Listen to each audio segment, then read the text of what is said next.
In this rights of nature future, there's a mindset of each person is sort of a steward or guardian of their little piece of land that they live or share with others. And so I would be, walking outside my door and looking at this beautiful garden and native species and in which life thrives and interconnected habitat and part of this larger migration corridor. And life is back. So, hello and welcome to Symbiotic Futures, a space where we challenge anthropocentrism by exploring how humans and non-human beings can flourish together. I'm Vinay Patel, founder of the platform, and today I'm joined by Grant Wilson, who is the executive director of Earth Law Center, to talk about the rights of nature and what an ecocentric world might look like. Could you share a concrete example where ecocentric law has made a real difference? I think stories can really help people see how these ideas can translate into practice. So if you have any to share. Yeah, one recent fun one is out of Peru, where there's this group of indigenous Kucama women in the Peruvian Amazon that have long protected this river called the Marañón River. It's a beautiful, beautiful river that flows from the Andes through these big valleys, twice as deep as the Grand Canyon in parts to the heart of the Amazon. And if you've ever been to this jungle city called Iquitos, it meets the Amazon River around then and is one of the main inflows into the Amazon River. And it has a long history of oil pollution with oil transportation happening on the Amazon River and spills and devastation therefrom. And this group of indigenous women, the Kukama indigenous women, have long protected this river culturally, have long spoken for it, believe their ancestors are in the river, so there's a strong cultural connection to this waterway. And they brought a lawsuit against this oil pollution in Peru and worked with different groups, including Earth Law Center, to bring in a rights of nature component to that, saying, hey, this river is not just a thing, it's not a resource, it's not just the water, it's not just a transportation pipeline for oil, it's a living entity and it deserves a voice, it deserves rights in the legal system. And this had never happened in Peru before. This was like, it was a new argument being presented to the courts. There's, unlike Ecuador, let's say, where there's a constitution, there was no constitution that said nature had rights, but they said, we believe this as, cultural protectors of this river. And the courts agreed, and they said, you're right. This river's not just a thing. This river is alive. It does have rights. It has a right to flow. It has a right to be free from pollution. It has a right to biodiversity, just like we have a right to clean air and clean water. And they said not only that, but you, the cultural protectors of this river, the Kukama indigenous women who have long spoken for it, should be amongst the legal guardians of the river, and the court ordered that to be so. And the court ordered a series of steps to help address the oil pollution on the river. Now that's going to be a long-term process. In a lot of these rights of nature cases in Latin America, extractivism is not going to end overnight, but it is going to move us towards greater accountability and governmental oversight of some of these major sources of pollution. That's going to be the case in Peru as well. So I really love that one because it's a new country that's now on the map, and it's kind of energized this larger movement in the country where there's efforts for the rights of stingless bees, efforts for the rights of Lake Titicaca, and there's a recent case on the rights of a fox in Peru. And so it's just kind of created this like movement in the country that I think is just going to continue to grow and grow. That's so amazing. Like really nice to hear. Like of all this happening, I didn't even know that this was happening, but I'm glad to learn about it. And I wanted to talk about the case of recently the ICJ, the International Court of Justice, affirmed that states have a duty to protect the climate from harm due to from the youth of Pacifican youth who kind of drove this movement. Do you think we need more of these kind of international legal moves or something even more radical to shift the system? Well, that was an amazing decision, and I think the entire environmental world is inspired by it. And one of the interesting things about that decision is not only did it really recognize this, climate accountability and, just 1.5 degrees, very maximum for climate change, and reaffirm what a lot of the environmental leaders have been saying, the island nations have been saying, especially on the world stage for a long time, but also incorporated some really big ideas. Especially what I'm excited about is this idea of future generations having a voice in the climate debate. And this has been coming up more and more in the courts. We saw actually a big case in Spain where Mar Menor, a saltwater lagoon, was recognized as having personhood and rights, and it was appealed all the way up to the Constitutional Court in Spain. Like, can we give a lagoon rights? I don't know. And the court said yes, because in Spain, yeah, we don't have a rights in nature law, but we do have a law recognizing intergenerational equity. We believe that future generations have a right, and we can't fulfill that right unless we recognize nature's own voice as well. And so there's in this ICJ decision, there's certainly strong support for urgent climate action now. And then there's also recognition that future generations have a voice in all of this. And then meanwhile, in Europe, courts are beginning to connect future generations to nature's rights. So I think it's part of this larger puzzle that says, the status quo is not going to cut it, and we need to expand the sphere of rights holders if we're going to solve these problems. And sure enough, right before that decision came out, there was another similar one from the Inter-American Court of Human Rights, which is kind of like the ICJ, but it's for the Americas, enforcing human rights. And it very, very explicitly not only supported human rights to a stable climate and future generations' rights, but the rights of nature as part of this puzzle for how are we going to solve this environmental crisis, this climate crisis. And so that was a huge decision as well. So it was an advisory opinion, but it carries immense, immense weight. And I think what we're going to see now is a wave of decisions from other courts and countries around the world that are going to cite the ICJ advisory opinion and demand major changes to our climate change drivers. Mhm. And we're going to see governments being required by the courts to urgently address climate change to at least get in line with what they've agreed to under the Paris Agreement, the Global Climate Change Treaty, and maybe a lot more. So this is a huge, huge watershed moment in justice for climate change. Yeah. And I'm often I'm debating often when there's cases like this, because often the argument is comes from the fact that humans have a right to fresh air or fresh water. It's often very anthropocentric, the what's supporting the protection for nature. So I'm always conflicted, like, why does it have to start for humans' rights versus the rights of that entity itself? Or, the river has a right to be clean itself, not because humans only have a right to access to clean water. But do you think this is more of a, yeah, what do you think about this?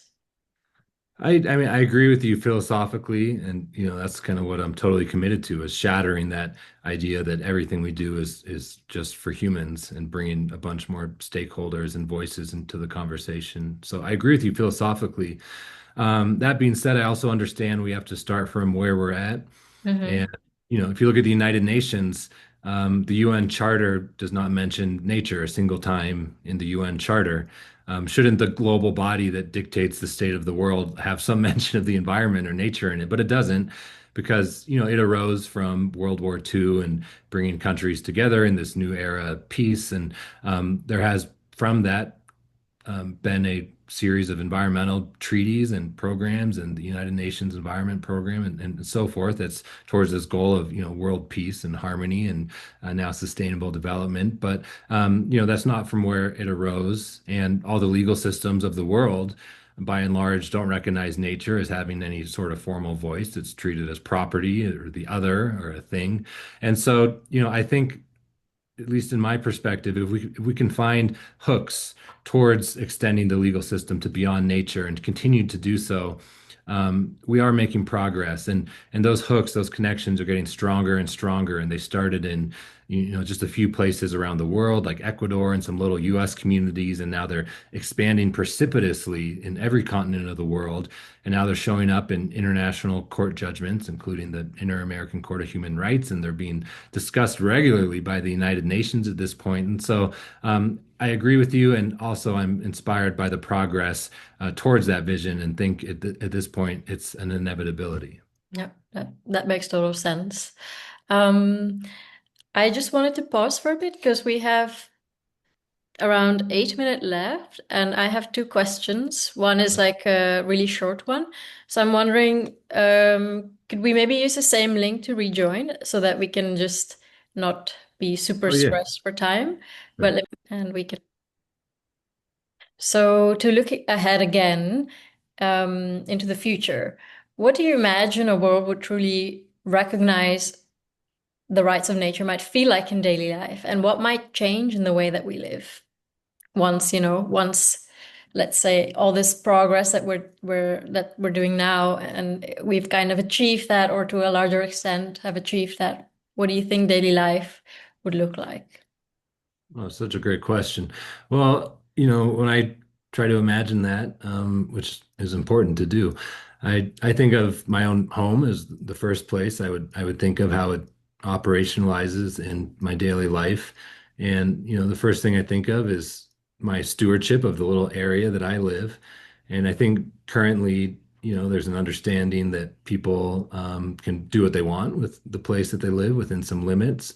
But I think in this rights of nature future, there's a mindset of each person is sort of a steward or guardian of their little piece of land that they live or share with others. And so I would be, walking outside my door and looking at this beautiful garden and native species, and hey, I've created this habitat in which life thrives. And, there's not a fence with my neighbor's yard. It's an interconnected habitat and part of this larger migration corridor. And there's species thriving, and life has been brought back to a place maybe where it was once gone and replaced with a lawn or astroturf or concrete, and life is back.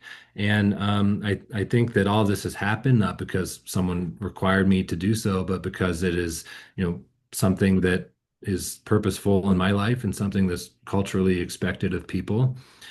I think, if you wander down the street to your local, bioregional governance body or local government, that maybe I'm a member of government myself, but so is the river, so is the migratory species, so are the birds, so is the forest, and we're all making decisions in our collective best interest. I think, at this point, we're living within our means, within the bioregional means, and our food, our shelter, everything is not something that's depleting the planet and is within its carrying capacity. And I think also there's a stronger sense of community. I think this kind of separateness from nature that we now have, where we kind of think of it as the other, there's humans and there's nature, whether humans are superior to nature or just separate from nature. I think that same um, underlying philosophy also applies to our relationships with each other, where there's a lot of separateness from community. And I think everyone knows, and it's been proven, that community brings happiness, and that includes community with each other and with more than human life as well. And so I think in this kind of rights of nature reality, there's a strong sense of community with our neighbors, with people we may live with folks who live in our region. And yeah, I see it as, a healthy, thriving planet. I also see, right now also just a general fear of the future that I think is, really impactful. Children looking to the future with fear because of pollution and climate change and plastics and all of these things, and biodiversity collapse. And I think in this rights of nature future, there's that kind of background noise or energy is one of hope and connectedness. And I think it's, a future that everyone agrees, if they can imagine it, is a better future, and one that where we can all live happy, thriving lives. And so, as I'm talking through this out loud, I'm like, oh, who wouldn't want this? I once again think to political ideologies and hope this kind of future is something that any political ideology would get behind. Yeah, yeah, yeah, definitely. Your vision really resonates. I think it would resonate with a lot of people as well, because who doesn't want a better community that supports not just you, but yeah, everything or everyone that you care about. But yeah, thanks for sharing. Really inspiring.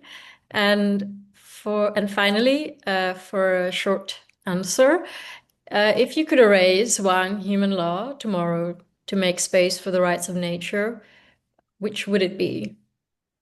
Oh, that's interesting. If I could erase one human law to make space for the rights of nature.